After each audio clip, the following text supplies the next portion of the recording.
మీ ఇంట్లో మొదటి కోటీశ్వరుడు మీరే అవ్వాలనుకుంటున్నారా? ఈ ఫైనాన్షియల్ వెబినార్ లో ఇప్పుడే జాయిన్ అవ్వండి. నమస్కారం డాక్టర్ శ్రీ అనంతకృష్ణ స్వామి గారు. 628వ మనీ మంత్ర వీడియో. ప్రీవియస్ వీడియోలో సబ్కాన్షియస్ మైండ్కి ఎలాంటి సూచనలు ఇస్తే డెఫినెట్గా జరుగుతుందని చెప్పడానికి ప్రాక్టికల్ థింగ్స్ మీరు చెప్పడం జరిగిందండి. అంటే వాళ్ళ క్లాస్కి అటెండ్ అయినటువంటి వాళ్ళైనా సరే, లేదు అనుకుంటే రెగ్యులర్గా మన వీడియోస్ ఎవరైతే ఫాలో అవుతూ వచ్చేటువంటి వాళ్ళైనా సరే, వాళ్ళకి మాత్రం కీ పాయింట్స్ అని చెప్తాను నేను. ఎందుకంటే ఆ సబ్జెక్ట్లో ట్రావెల్ అయ్యి ముందుకు వెళ్తున్నటువంటి వాళ్ళకే దాని మీద అవగాహన వస్తుంది. బేసిక్ వీడియో చూసేటువంటి వాళ్ళకి కూడా మేబీ ఒక్కొక్క 21 డేస్ చేసి చూద్దాం అనుకుంటే మైండ్ సెట్ మారుతుంది. ఫస్ట్ అయితే 100% చెప్పగలుగుతాను నేను. So thank you so much for the subject. ఈ వీడియోలో ఏం చెప్తున్నారు? మనం ఇలా ఎందుకున్నాం అసలు? మన లోపల ఎందుకు మార్పు వస్తలేదు? మన జీవితాలు ఇలా ఎందుకు తయారైనాయి? నేను ఇంతకుముందు కూడా చెప్పాను, ఒక డిగ్రీ చేసిన ఒక కుర్రాడు ఉన్నాడు. డిగ్రీ పట్టా పుచ్చుకొని బయటకు వచ్చిన తర్వాత ఏం చేయాలో అర్థం కాని స్థితి.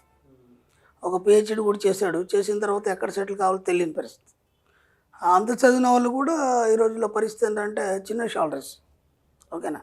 ఇవన్నీ మనకు ఎందుకు ఇలా తయారైనాయి అంటే, మనకు చిన్నప్పటి నుంచి మన బుద్ధి తెలిసిన కాన్నప్పటి నుంచి మనకు సమాజం కావచ్చు, లేదంటే సినిమాలు కావచ్చు, ఇంకేదైనా ప్రభావం కావచ్చు, కొన్ని మనం ఎగ్జాంపుల్గా తీసుకున్నప్పుడు మనకి అవి ఏం నేర్పుతున్నాయి అనేదాన్ని మనం ఒక్కసారి మనం అవగాహన ఏంటనే చూద్దాం.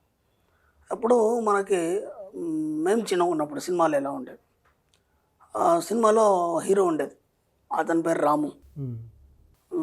అతను పేదరికమైన పరిస్థితి. ఎందుకంటే తినడానికి కూడా ఉండదు. ఇక ఆ రాము పని చేస్తే కానీ, చాలా కష్టపడితే కానీ ఇంట్లో 2-3 అక్క చెల్లెళ్ళు, ఇంకో తమ్ముడు, తల్లి, అలాగే తండ్రి అనారోగ్యం, లేదంటే వాళ్ళ తాతగారు అనారోగ్యం. ఇతను చాలా కష్టపడాలి. కష్టపడి తీసుకొస్తే కానీ ఇల్లు నడవదు. ఓకేనా? అంతలోనే రాముకి ఏదో చేజింగ్లు అయితే బాగా డబ్బున్న అమ్మాయిని ప్రేమించడం, ఈయన ప్రేమించడం, ఆ అమ్మాయి ప్రేమిస్తుంది. ప్రేమించిన తర్వాత ఏదో గొడవలు జరగడం, ఎప్పుడు కూడా ఫ్యామిలీ ఎప్పుడు కష్టంతోనే కూడుకొని ఉంటుంది. చివరిలో కూడా లాస్ట్కి ఏదో డిస్టర్బెన్స్ అయిపోయి ఆ మొత్తం ఫ్యామిలీ ఇది కావడం, లేదంటే ఇతను జైలు పాలవడం, ఇదే ఉంది.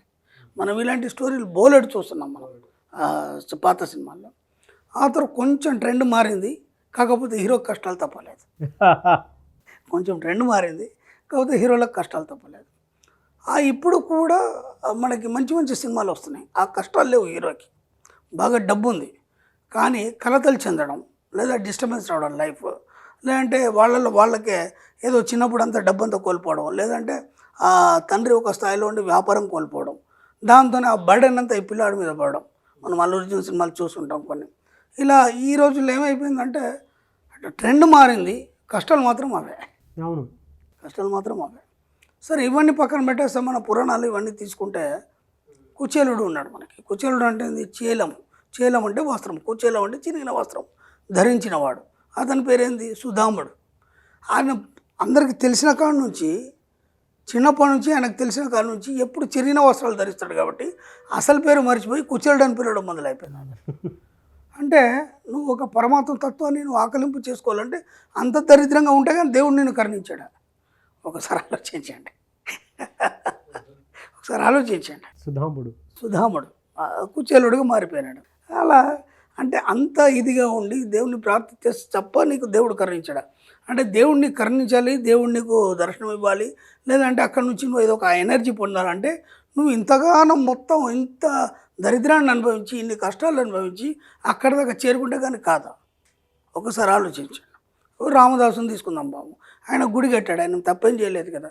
అన్ని కష్టాలు పడితే కానీ దానికి ఇంకేదో కారణం చెప్పేసి అన్ని రోజులు జైల్లో పెట్టేసి ఆ తర్వాత కానీ దేవుడు దర్శనం జరగలేదు. అర్థమైందా? అంటే మీకు ఇక్కడ ఏమైపోయిందంటే, మీ జీవితంలో ఒక వెలుగును చూడాలి అంటే అది పరమాత్మతత్వం కావచ్చు, ఇంకేదైనా కావచ్చు, లేదా ఒక బ్రైట్నెస్ చూడాలి, నువ్వు ఒక ఉన్నతమైన జీవితం గడపాలి అని అనుకున్నప్పుడు ఇవన్నీ కష్టాలు పడితే కానీ నువ్వు దాన్ని గడపలేవు అనేది మనకు ఇప్పటిదాకా తెలుసుకోవడం అనేది జరిగింది. దీనివల్ల మనం ఏం నేర్చుకున్నాం?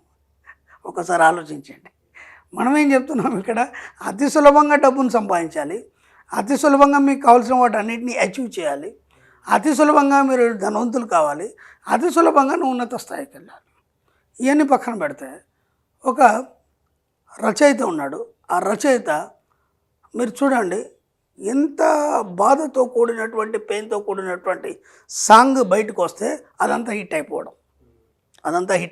ఓకేనా? లేదా ఒక ప్రేమికుల మధ్య విరహవేదాన్ని ఎంతో దీనంగా సాంగ్ రాస్తే కానీ లేదా వినిపిస్తే కానీ ఏం డెప్త్ ఇచ్చాడరా.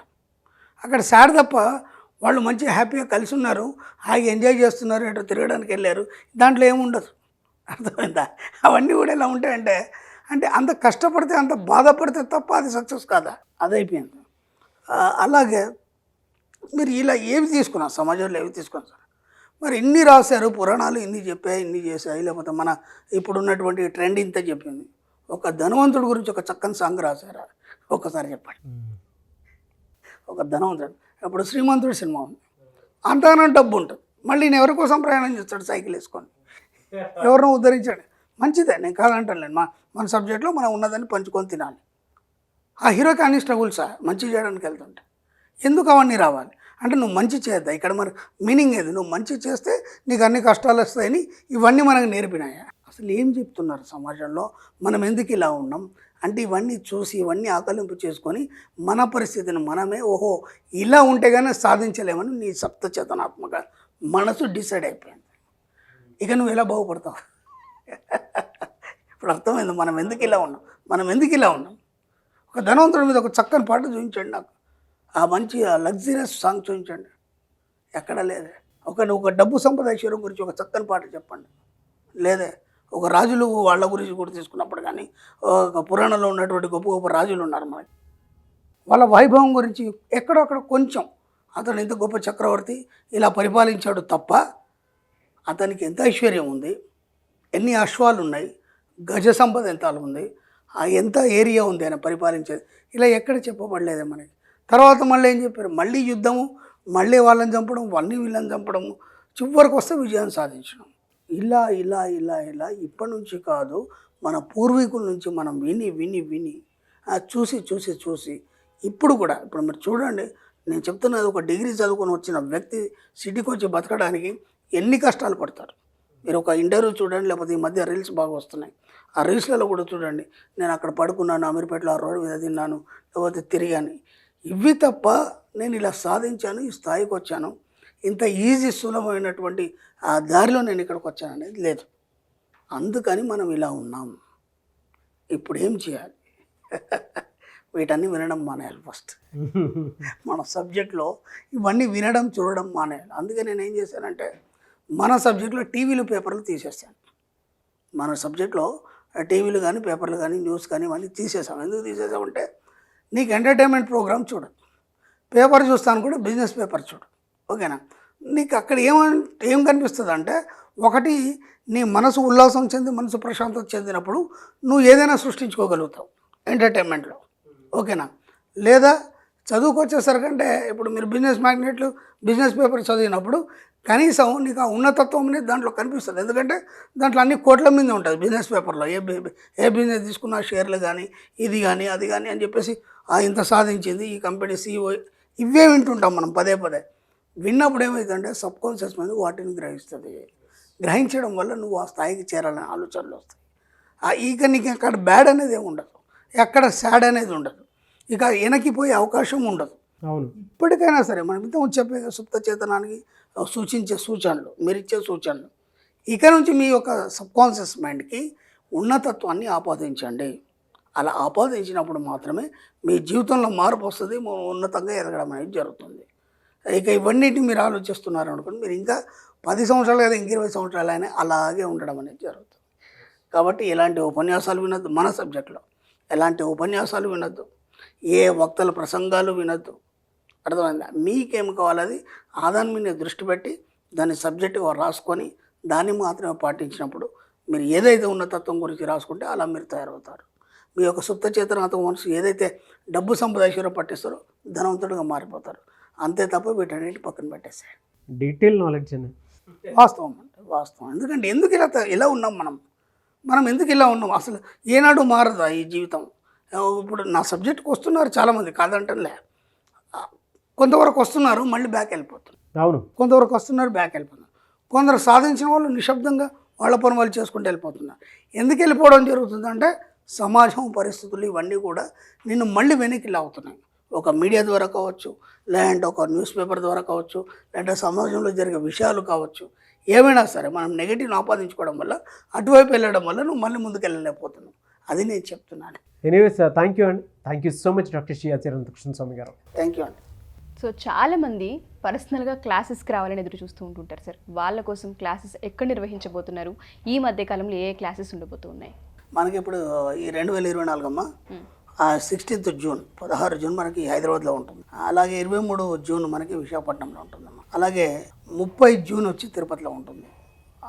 7 జూలై వచ్చి రాజమండ్రిలో ఉంటుంది. అలాగే 21 జూలై వచ్చి బెంగళూరులో ఉంటుంది. అన్ని ఏరియాలు కవర్ చేసేసారు సార్ ఈసారి. అన్నమ్మ ఖచ్చితంగా వీలైనంత తొందరగా ఎన్రోల్ చేస్తాం. తప్పకుండా సార్, తప్పకుండా. Thank you sir, thank you so much. Thank you అమ్మ. సుమన్ టీవీలో మీ పర్సనల్ అండ్ బిజినెస్ ప్రమోషన్స్ కోసం కింది నెంబర్కి కాంటాక్ట్ చేయండి.